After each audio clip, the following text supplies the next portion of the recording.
सर्दियों में पहाड़ी किनारे बसा हुआ एक गांव था, जहां सदियों से एक ही रिवाज चला आ रहा था।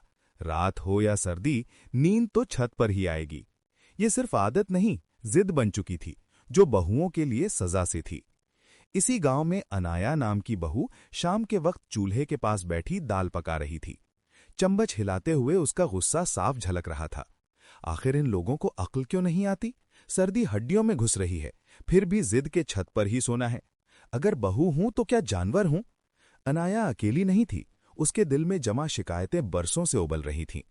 सास बोली, जल्दी है, बिस्तर ऊपर ही लगाने हैं। नंद मेहर ने हंसते हुए कहा, अनाया और नायला बिस्तर ले आएंगी, हम पहले ऊपर जा रही हैं। छत पर बिस्तर बिछाते हुए सामने वाली छत पर पड़ोस की बहू राबिया भी नजर आई, जो खुद से बड़बड़ा रही थी। सारा दिन काम, अब रात को ये सर्दी, काश एक रात नीचे सोने को मिल जाए। दोनों घरों की बड़ी औरतें ऊपर आ गईं, मोटी रिजाइयां और चाय लेकर, और गांव भर की बातें शुरू हो गईं। नीचे सहन में बर्तन धोती हुई अनाया की आंखें जल रही थीं। बहू हूं तो क्या आराम हराम है? गर्मियों में चलो ठीक, मगर सर्दियों में ये जुल्म है, रिवायत नहीं।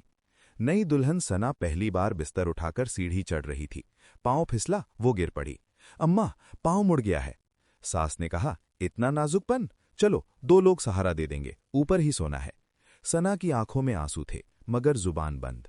दिन गुजरते गए, खांसी, बुखार, नजला हर घर की कहानी बन गई। नई बहू हिरा एक रात पूरी नहीं सो सकी। हवा, मच्छर और भीड़ सब मिलकर नींद के दुश्मन बन गए। सुबह सास ने पूछा, छत पर सोने का मजा आया? हिरा ने दिल में कहा, ये मजा नहीं, सजा है। एक रात अनाया को लगा कोई साया छत पर चल रही है। दिल दहल गया, मगर वो नायला थी, जो नींद से तंग आकर टहल रही थी। दोनों ने सच बोल दिया, फिर बाकी बहुएं भी शामिल हो गईं। बोलने की कोशिश की, किसी ने नहीं सुना। डराने की चालें चलीं, सब नाकाम। आखिर वो हुआ जिसका इंतजार नहीं था। पूरा गांव बीमार पड़ गया।